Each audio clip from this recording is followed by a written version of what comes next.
தெளிவேனும் பாகும் பருப்பும் இவை நான்கும் கலந்துனக்கு நான் தருவேன்.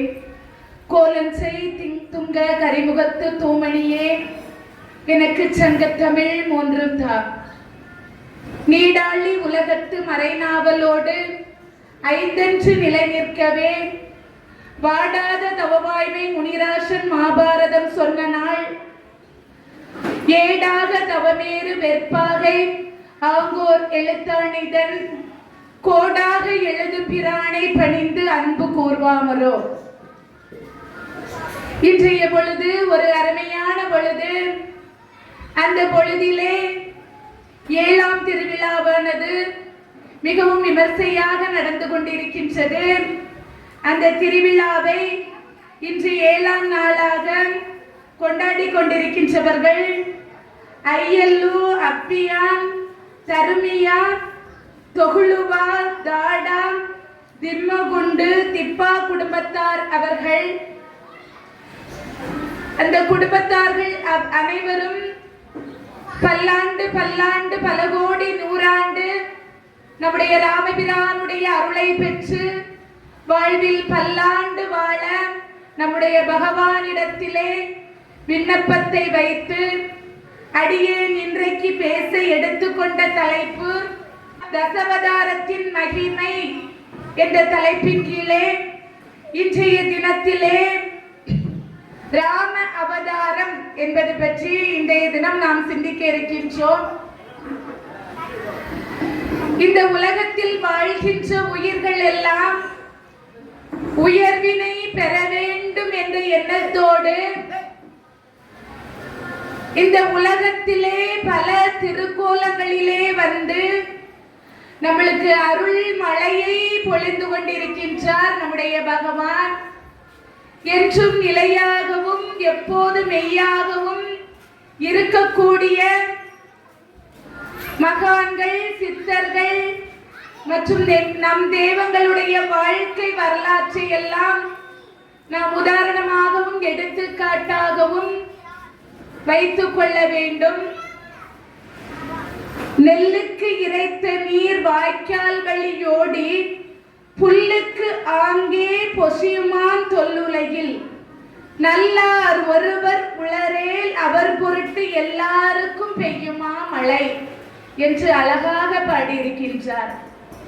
நெற்பயிருக்கு நாம் பாய்ச்சுகின்ற நீரானது நெற்பயிர்களுடன் சேர்ந்து கூட இருக்கக்கூடிய மற்ற புல்களுக்கும் பாய்ந்து பயனளிப்பது போல இந்த உலகத்திலே நல்லவர்களும் இருக்கின்றார்கள், கெட்டவர்களும் இருக்கின்றார்கள். அந்த வகையிலே நம்முடைய பகவான் இந்த உலகத்திலே வந்து அவதாரம் செய்து மகான்கள் ரூபத்திலே நமக்கு காட்சியளிக்கின்றார். மகான்கள் ரூபத்திலே வருகின்ற பகவான் நல்லவனுக்கு மட்டுமா காட்சி கொடுக்கின்றான்? இல்லை.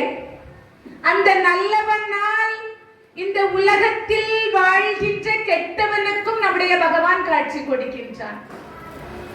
இந்த மழை நீரானது இந்த உலகத்திலே பெய்து நல்லவனுக்கு மட்டுமல்லாது இந்த உலகத்தில் வாழ்கின்ற கெட்டவனுக்கும் பயனுள்ளதாக இருப்பது போல நம்முடைய பகவானும் எல்லோருக்குமாக இருந்து படியளந்து கொண்டிருக்கின்றார்.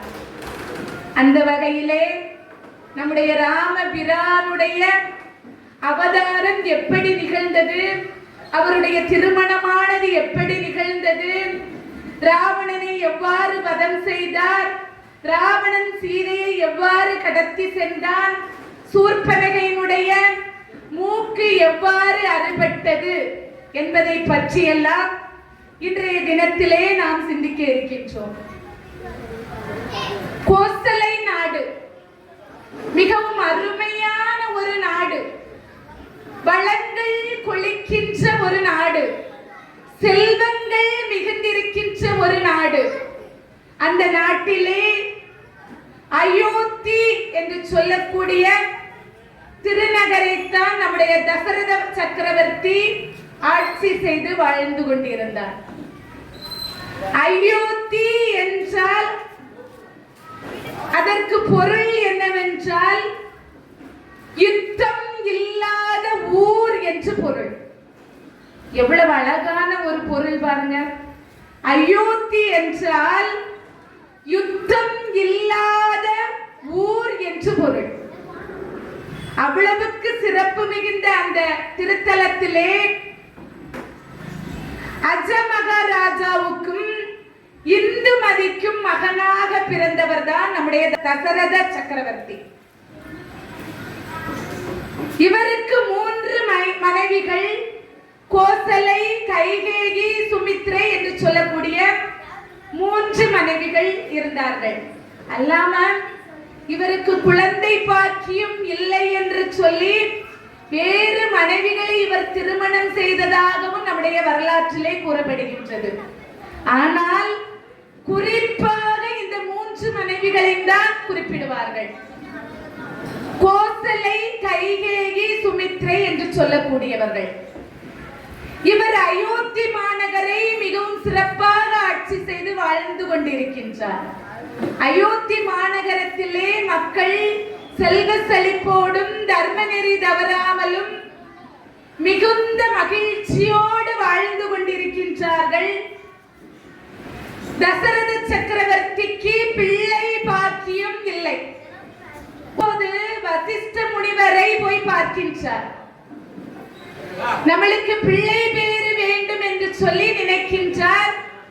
அப்போதுதான் வசிஷ்ட முனிவர் என்ன செய்கின்றார் என்று சொன்னால், தன்னுடைய கண்களை மூடி அப்படியே தியானத்திலே மூழ்குகின்றார். அவருக்கு ஏதாவது சொல்லணுமே பிள்ளை பேறு கிடைப்பதற்காக. அப்பந்தான் குரு வசிஷ்டருடைய கண்ணை மூடி தியானிக்கின்ற பொழுது அவருடைய கண்களிலே பகவான் வந்து காட்சி அளிக்கின்றார். பார்க்கடலிலே பஞ்சனையிலே பள்ளி கொண்டிருக்கின்ற நம்முடைய பகவான் இவருக்கு காட்சி கொடுக்கின்றார். காட்சி கொடுத்து அவர் ஒவ்வொன்றாக சொல்ல ஆரம்பிக்கின்றார். நானே தசரத சக்கரவர்த்திக்கு மகனாக வந்து நவமி திதியிலே வந்து பிறப்பேன் என்று சொல்லுகின்றார். இதெல்லாம் நடப்பது அவருடைய கனவிலே, வசிஷ்ட முனிவருடைய கனவிலே நடக்கின்றது. அப்போது நம்முடைய பரந்தாமன் என்ன சொன்னார் என்று சொன்னால், தேவர்கள் எல்லாம் வானரங்களாக இந்த பூலோகத்திலே அவதாரம் செய்வார்கள். இந்திரன் வாலியாக அவதாரம் செய்வான். சூரியன் சுக்ரீவனாக அவதாரம் செய்வார்.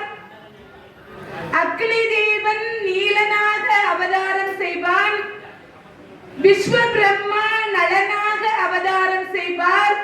வாயு தேவன் அனுமனாக அவதாரம் செய்வார். உபேந்திரன் அங்கதனாக அவதாரம் செய்வார்.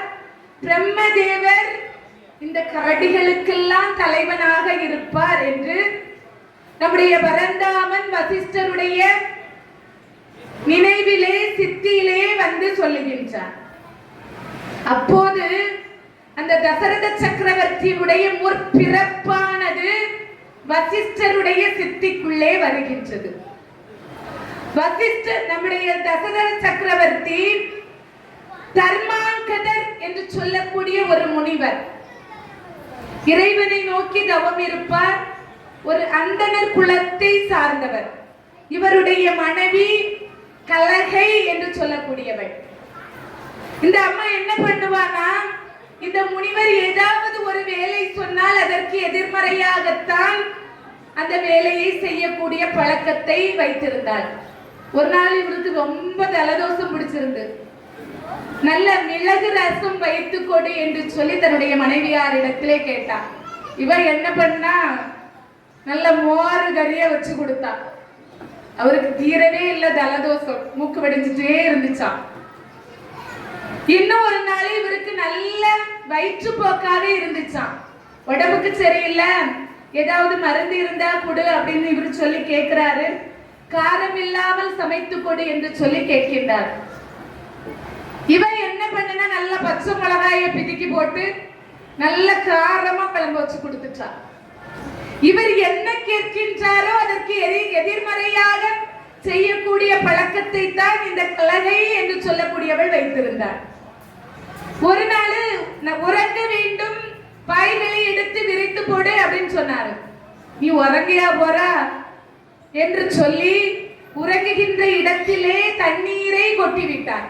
அன்னைக்கு ஃபுல்லா உறங்கல முனிவர், முழிச்சே இருந்தாரு. இப்படி இந்த முனிவர் எது சொன்னாலும் இந்த அம்மா எதுகைக்கு மோனையாக செய்து கொண்டிருந்தார். ஒரு நாள் இவருக்கு ரொம்ப கோபம் வந்துச்சு. தலையில ஒரு துண்டை எடுத்து போட்டுட்டு என்ன பண்ணாரு, அப்படியே ரோட் போறமா நடந்து போயிட்டு இருந்தாரு. நடந்து போயிட்டு இருந்தவர் இவருடைய அன்பர் ஒருத்தர் எதிர்த்தாப்புல வந்தாரு. வந்தவர் ஏன் இப்படி சோகமா நடந்து போயிட்டு இருக்க அப்படின்னு சொல்லி கேட்கின்ற பொழுது, என்னுடைய மனைவி நான் எது சொன்னாலும் எதுகைக்கு மோனையாக செய்து கொண்டிருக்கின்றாள், ஆகவே எனக்கு வீட்டில் இருக்க பிடிக்கவில்லை, வெளியே செல்கின்றேன் என்று சொன்னார். உடனே அந்த அன்பர் சொன்னாரு, என்ன நீ எதிர்மறையாக கேளு, அவ ஒழுங்கா செய்வா என்று சொல்லி சொல்லுகின்றார். போனாரு வீட்டுக்கு. இன்று முதல் நீ என்னுடைய துணிமணிகளை எல்லாம் துவைத்து போடக்கூடாது என்று மனைவியிடத்திலே சொன்னார். இவ என்ன பண்ணா, துணியெல்லாம் எடுத்து நல்லா துவைச்சி அழகா மடிச்சு வச்சிருந்தா. இன்று முதல் நீ எனக்கு சமைத்து வைக்க கூடாது என்று சொன்னார். நல்ல வகையா சமைச்சு போட்டான்.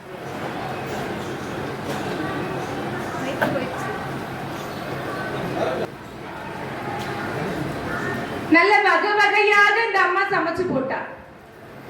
சரி, அவளுடைய கடமைகளை இவர் எதனால சொல்றது, எதிர்மறையாகவே சொல்லிக் கொண்டிருந்தார். இவன் நல்ல அழகா செஞ்சு கொடுத்துட்டு இருந்தான்.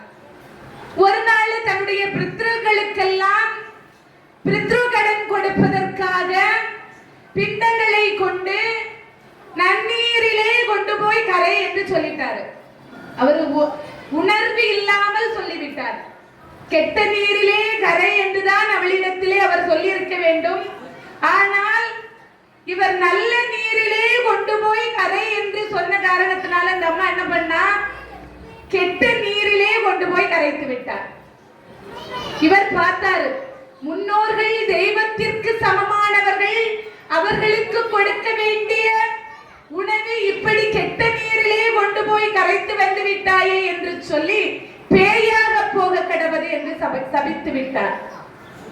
இந்த அம்மா பேயா அலைஞ்சு திரிஞ்சா, ஒவ்வொரு இடத்துக்கா பேயா அலைஞ்சு திரிஞ்சா. ஆனா அவளுக்கு விமோசனம் கிடைக்கவில்லை. இந்த தர்மாங்கதர் என்று சொல்லக்கூடிய முனிவர் தான் தசரத சக்கரவர்த்தியாக வந்து அயோத்தி மாநகரிலே அவதாரம் செய்கின்றார். இந்த கலகை என்று சொல்லக்கூடிய பெண்மணி தான் கைகேயி என்ற திருநாமத்தோடு தசரத சக்கரவர்த்திக்கு மனைவியாக வந்தார். கலகம் பிடித்தவள் கைகேயி என்று சொல்லலாம். அவளால தான் எண்ணற்ற குழப்பங்கள் அயோத்தி மாநகரிலே நடந்தது. இவருக்கு ரொம்ப நாள குழந்தை இல்லை. இந்த வசிஷ்ட முனிவருக்கு இந்த சித்தியிலே இதெல்லாம் உணர்த்துகின்றார் நம்முடைய பரந்தாமன். விழித்தவர் சொல்லுகின்றார், பரந்தாமனே உனக்கு மகனாக வந்து ராமராக வந்து பிறப்பார் என்று சொல்லி வசிஷ்ட முனிவர் தசரத சக்கரவர்த்தி இடத்திலே சொல்லுகின்றார். சக்கரவர்த்திக்கு ரொம்ப சந்தோஷம். இதற்கு நீ ஒரு யாகத்தை செய்ய வேண்டும் என்று சொல்லி சொல்லுகின்றார். குழந்தைகள் இல்லாதவர்கள் செய்ய வேண்டிய ஒரு யாகம் புத்திர காமேஷ்டி யாகம். அந்த யாகத்தை நம்முடைய தசரத சக்கரவர்த்தி செய்ய ஆரம்பிக்கின்றார். ரொம்ப நல்லா நடக்குது. அந்த புத்திர காமேஷ்டி என்று சொல்லக்கூடிய யாகமானது நடக்கின்றது. அந்த யாகத்தின் முடிவிலே ஒரு பூத கணமானது அங்கே தோன்றுகின்றது. அந்த பூத கணம் கையிலே ஒரு பாயாச பானை என்று சொல்லக்கூடிய அமிர்தத்தை எடுத்துக்கொண்டு வருகின்றது. அந்த அக்னியிலே தோன்றுகின்றது. பாயாச பானையை நம்முடைய தசரத சக்கரவர்த்தி இடத்திலே கொடுக்கின்றது. கொடுத்த உடனே இவர் என்ன செய்கின்றார், அந்த பானையை எடுத்துக்கொண்டு தன்னுடைய மனைவியர் மூவரிடத்திலும் கொண்டுட்டு வந்தார். ஒரு பாதியை கௌசல்யாவுக்கும் இன்னொரு பாதியை கைகேயிக்கும் பிரித்து கொடுக்கின்றார். அதிலே பாதியை எடுத்து சுமித்ரைக்கு 2 பேரும் கொடுக்கின்றார்கள். கொஞ்ச நாள் போச்சு. இந்த அம்மா கருவுற்றாள். கருவுற்று 3 பேருமே கருவுற்று இருந்தார்கள். கௌசல்யாவின் வயிற்றிலே நம்முடைய ராமபிரான் வந்து சித்திரை நவமி திதியிலே வந்து அவதரித்தார். அடுத்து நம்முடைய கைகேயின் வயிற்றிலே வந்து பிறந்தவர் தான் பரதன். அடுத்து சுமித்ரைக்கு 2 மகன்கள், லக்ஷ்மணனும் சத்ருகனும். 4 பிள்ளைகள் தசரத சக்கரவர்த்திக்கு பிறந்தார்கள். அயோத்திய மாநகரமே மிகுந்த மகிழ்ச்சியில் இருந்தது. கோலாகலமாக இந்த பிள்ளைகள் பிறந்ததை கொண்டாடி கொண்டிருந்தார்கள். ரொம்ப நல்லா கொண்டாடினாங்க, பிள்ளைகள் பிறந்து விட்டது என்று சொல்லி. அதே சமயத்தில் அங்கே சீதையின் பிறப்பானதும் நடக்கின்றது. ஜனகர் என்பவர் குழந்தை வேண்டி நம்முடைய எம்பெருமானை நோக்கி தவம் இருக்கின்றார். அப்பந்தான் பகவான் ஒரு மாதுளை பழத்தை கொடுக்கின்றார். அதிலே லட்சுமியோட அவதாரம் அங்கே தெரிகின்றது. இந்த ஜனகர் முனிவருக்கு சீதா தேவியானவள் எப்படி கிடைத்தாள் என்று சொன்னால், தாடகை என்று சொல்லக்கூடிய ஒரு பெண் பகவானை நோக்கி தவம் இருந்து என்ன செஞ்சானா, 4 யானைகள் கொண்ட பலத்தை பெற்றவளாம். ரொம்ப ரொம்ப பலம் கொண்டவள். ஒரு நாள் பகவானை அடைய வேண்டும் என்று சொல்லி தவம் இருந்து கொண்டிருக்கின்றாள். ரொம்ப அழகு. அப்போதுதான் ராவணன் அந்த வான் வெளியாக பறந்து வந்து கொண்டிருக்கின்றான். இந்த அம்மாவை பார்க்கிறான். இந்த இவளுக்கு மேல ஆசை கொள்கின்றான். அப்போது அந்த நிலையானது நடக்காமல் போனதுனால அவள் தவம் செய்த இடத்தை எல்லாம் தீயிட்டு எரியும்படி செய்கின்றான். அந்த தீயிட்டு எரிந்த இடத்திலே ராவணன் வந்து ஒரு மாணிக்கத்தை எடுக்கின்றான். அந்த மாணிக்கத்தை பெட்டிக்குள்ளே வைத்து பூட்டி தன்னுடைய மனைவியாக இருக்கக்கூடிய மண்டோதரியிடத்திலே கொண்டு போய் கொடுக்கின்றார். மண்டோதரி அதை திறந்து பார்த்தா அங்கே ஒரு பெண் குழந்தையானவள் அப்படியே சிரித்துக் கொண்டு காலை அடித்துக் கொண்டு அந்த பெட்டிக்குள்ளே இருக்கின்றது. இவர் சொல்லுகின்றார், இந்த குழந்தையை கொன்று விடுவோம் என்று சொல்லி ராவணன் சொல்லுகின்றார். நீ ஏதாவது அந்த பிள்ளையை செய்ய போய் அது காளி ரூபம் எடுத்து உன்னை கொன்றுவிட போகின்றது. ஆகவே மருதமலை உச்சியிலிருந்து கீழே போட்டுவிடு என்று சொல்லி அந்த பெட்டியை மண்டோதரி ராவணனிடத்திலே கொடுக்கின்றார். அந்த பெட்டியை கொண்டு அப்படியே புதைத்து வைத்து விடுகின்றார்கள். புதைத்த அந்த பெட்டியானது ஜனகர் என்று சொல்லக்கூடியவருக்கு கிடைக்கின்றது. அந்த பெட்டியை இவர் திறந்து பார்க்கின்றார். அவருக்கு ரொம்ப நாள குழந்தை இல்ல. சாமிட்ட குழந்தை வரத்தை கேட்டாரு. அவர் மாதுளம்பழம் கொடுத்தாரு. அதற்கு பிறகு இந்த பெட்டி கிடைத்தது. அந்த பெட்டியை திறந்து பார்க்கின்ற பொழுது அந்த குழந்தையானது அந்த பெட்டிக்குள்ளே இருந்தது. அதை எடுத்து அப்புறம் வளர்க்க ஆரம்பிக்கின்றார். சீதாதேவி என்று பெயரிட்டு வளர்க்க ஆரம்பிக்கின்றார். சீதாதேவி போன பிறகு இவருடைய தமையனுக்கு 3 குழந்தைகள், மொத்தம் 4 பேர். ராமபிரானும் அயோத்தி மாநகரிலே அவதரித்து நாளொரு மேனியும் பொழுதொரு வண்ணமுமாக மிகவும் சிறப்பாக வளர்ந்து 16 வயதை எட்டுகின்றார்.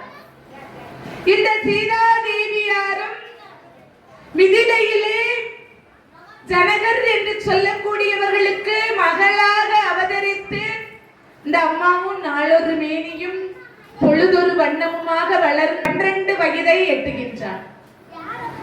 ஒரு நாள் தன்னுடைய தங்கைகளோடு பந்து விளையாடி கொண்டிருக்கின்ற பொழுது தன்னுடைய ஜனகர் என்று சொல்லக்கூடிய தன்னுடைய தகப்பனார் பூஜை செய்யக்கூடிய இடத்திலே ஒரு வில்லு வச்சிருப்பாரா. அதுக்கு பேர் தனுஷ் அப்படின்னு சொல்லுவாங்க. அந்த தனுஷுக்கு அந்த வில்லுக்கு பக்கத்திலே அந்த பந்தானது போய் விழுகின்றது. அந்த இடையிலே போய் சிக்கிக் கொள்கின்றது. ஊர்மிளை என்று சொல்லக்கூடிய அவளுடைய சகோதரி அதை போய் எடுக்க போறாள். எடுக்க போனா அவளால எடுக்கவே முடியல. அந்த பந்தை எடுக்க முடியவில்லை. என்னால் எடுக்க முடியவில்லை அக்கா என்று சொல்லி சீதாதேவியாரிடத்திலே சொல்லுகின்றார். சீதாதேவி பார்க்கின்றார், ஓடி போறார். அந்த வில்லுக்கு அடியிலே இருக்கக்கூடிய அந்த பந்தை எடுத்து அந்த வில்ல அப்படியே இடது கையால தூக்கி மூளையில கொண்டு போய் வச்சாளாம். அந்த வில்லை எடுப்பதற்கு 16,000 பேர் தேவைப்படுவாங்களாம். அந்த வில்ல நம்முடைய சீதாதேவியார் அவருடைய இடது கையால் தூக்கி அப்படியே முக்குல கொண்டு போய் வச்சுட்டார். அந்த பந்தை எடுத்துக்கொண்டு திரும்பவும் விளையாட ஆரம்பிக்கின்றார்கள். வைத்தவள் அதை இருந்த இடத்திலே வைப்பதற்கு மறந்து விட்டார். அடுத்த நாள் பூஜைக்கு வந்த அவளுடைய தகப்பனார் பார்க்கின்றார். பார்த்தா என்ன ஆகுதுன்னா, எப்படி இந்த வில் இங்கே வந்தது என்று யோசிக்கின்றார். பிள்ளைகளை கூட்டு கேட்கின்ற பொழுதுதான் சீதாதேவி சொல்லுகின்றார், அப்பா நாதான் நேற்று பந்து இதற்கு அடியிலே விழுந்து விட்டது, எடுப்பதற்காக இதை எடுத்து நான் அந்த மூலையிலே வைத்தேன், இப்போதே நான் இருந்த இடத்திலே வைத்து விடுகிறேன் என்று சொல்லி அந்த வில்லை எடுத்து அப்படியே அந்த தகப்பனார் பூஜை செய்யக்கூடிய இடத்துல வச்சுட்டார். அவருக்கு ஒரே ஆச்சரியம், எத்தனை 1000 பேர்கள் சேர்ந்து தூக்கக்கூடிய வில்லை ஒரே கையினால் அவள் வளர்த்தால் தூக்கி இங்கே வைத்து விட்டாளே என்று சொல்லி ஆச்சரியப்படுகின்றார். இந்த வில்லை யார் உடைக்கின்றார்களோ அவர்களுக்கே என்னுடைய மகளை நான் திருமணம் செய்து கொடுப்பேன் என்று சொல்லி ஜனகர் நினைக்கிறார். அப்பந்தான் சுயவரம் நடத்தலாம் என்று சொல்லி அந்த வில்லை உடைப்பவர்களுக்கு தான் மகளை திருமணம் செய்ய வேண்டும் என்று சொல்லி மற்ற அரசர்களை எல்லாம் வர வைக்கின்றார்கள். அப்போது சீதாதேவியார் சொல்லுகின்றார், நான் திருமணம் செய்தால் அந்த பரந்தாமனை தான் திருமணம் செய்வேன் என்று சொல்லுகின்றார். அந்த நீல நிறம் கொண்டவனை தான் நான் திருமணம் செய்வேன் என்று சொல்லுகின்றார். நிறைய அரசர்கள் அங்கே வருகின்றார்கள் சுயம்பரத்துக்காக.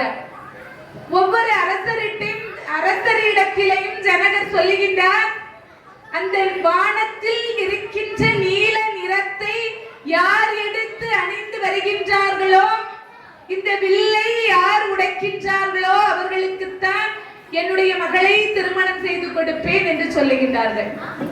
யாராலுமே முடியல, வில்ல அசைக்க கூட முடியல.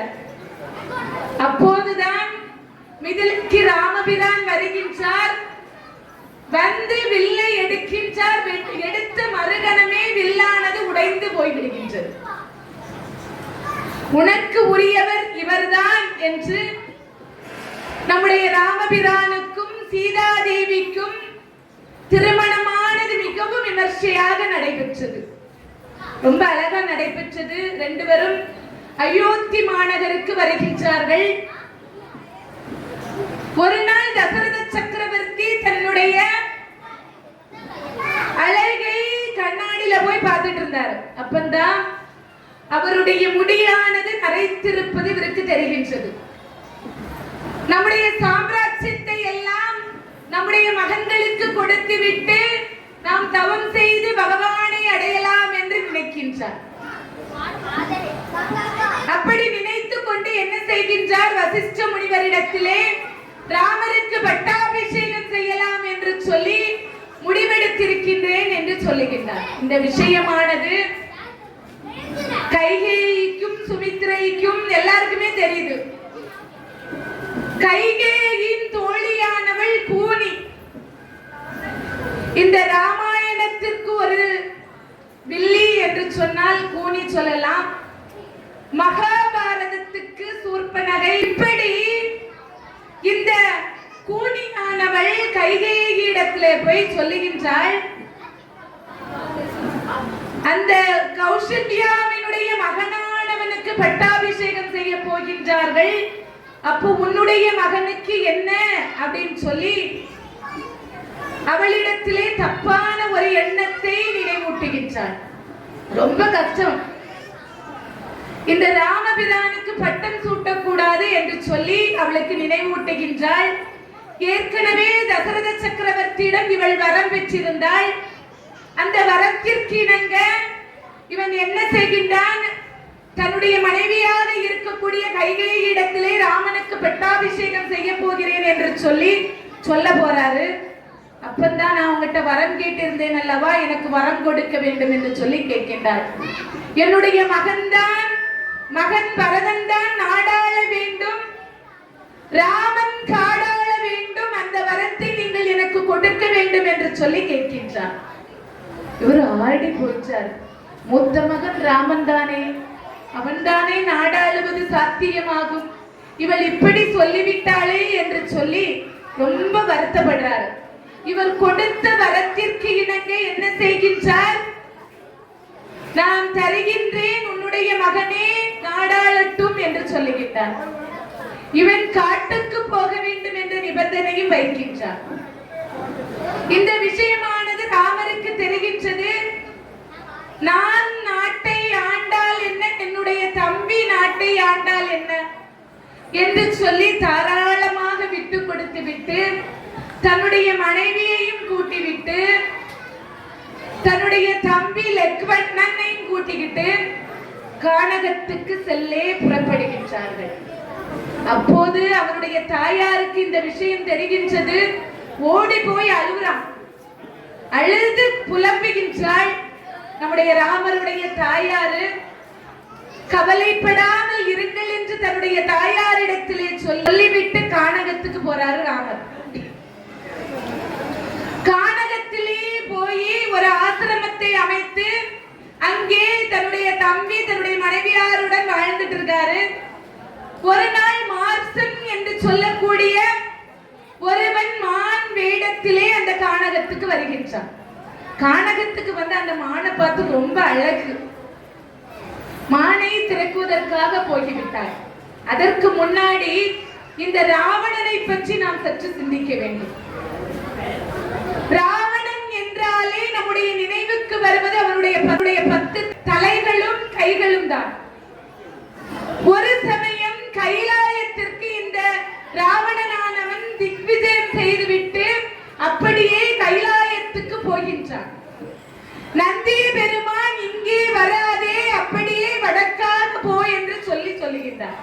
இவர் போகல, திக்விஜயம் செய்துவிட்டு போகின்றார். கைலாயத்திலே இருக்கக்கூடிய அந்த வெள்ளி மலையை தன்னுடைய கையினால் தூக்குகின்றார். கைலாயமே அதிர்ந்து போய்விட்டது. பார்வதி தேவியால் பார்த்து பயந்து போய்விட்டார். அப்போது அந்த வெள்ளி மலையை சுற்றி இருக்கக்கூடிய முனிவர்கள், அதிலே வாகீஷ முனிவர் என்று சொல்லக்கூடியவர் ஒருத்தர் இருந்தார்.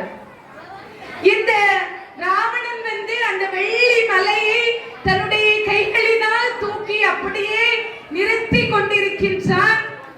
அப்போது நம்முடைய எம்பெருமான் சிவபெருமான் வந்து அந்த வெள்ளி மலையை தன்னுடைய கால் பெருவிரலால் அப்படியே அழுத்துறார். அழுத்திய மறுகணமே அந்த வெள்ளி மலையை அந்த ராவணனானவன் விட்டுவிட்டு அங்கே இருந்து என்று சொல்லி அப்படியே கீழே விழுகின்றான். கீழே விழுந்தால் அந்த மலையை சுற்றி தவம் செய்து கொண்டிருக்கின்றவர்கள் பார்க்கின்றார்கள். அவர்களுக்கு இந்த சத்தமானது தொல்லையாக இருந்தது. இந்த வாகீஷ முனிவர் பார்த்தார். அடே ராவணா, இப்படியா சதா சர்வகாலமும் அழுது கொண்டே இருப்பாய்? சிவபெருமானை நோக்கி சாமகானம் பாடு, அவர் உனக்கு வரம் தருவார் என்று சொல்லிவிட்டு போயிட்டார். இவனோ எனக்கு சாமகானம் பாட தெரியாதே என்று யோசிச்சார். அதுதான் இத்தனை தலையை வைத்திருக்கின்றாயே, 20 கைகளை வைத்திருக்கின்றாயே, தலையில் ஒன்றை பீத்து வைத்து கையிலே ஒன்றை பீத்து வைத்து சாமகானம் பாடு என்று சொன்னான். இந்த ராவணனும் என்ன செய்தான்? தன்னுடைய தலையிலே ஒன்றை பீத்து வைத்தான், கைகளிலே ஒரு கையை பிடித்து வைத்தான். தன்னுடைய நரம்புகளை எல்லாம் எடுத்தான். அந்த தலையோடு சேர்த்து கோர்த்தான். நரம்புகள் ரத்தம் சொட்ட சொட்ட சாமகானம் பாடுறான். இவனுடைய சாமகானத்துக்கு இறங்கிய இறைவன் சிவபெருமான் வந்து காட்சி கொடுத்து உனக்கு என்ன வேணும்னு கேட்கிறார்.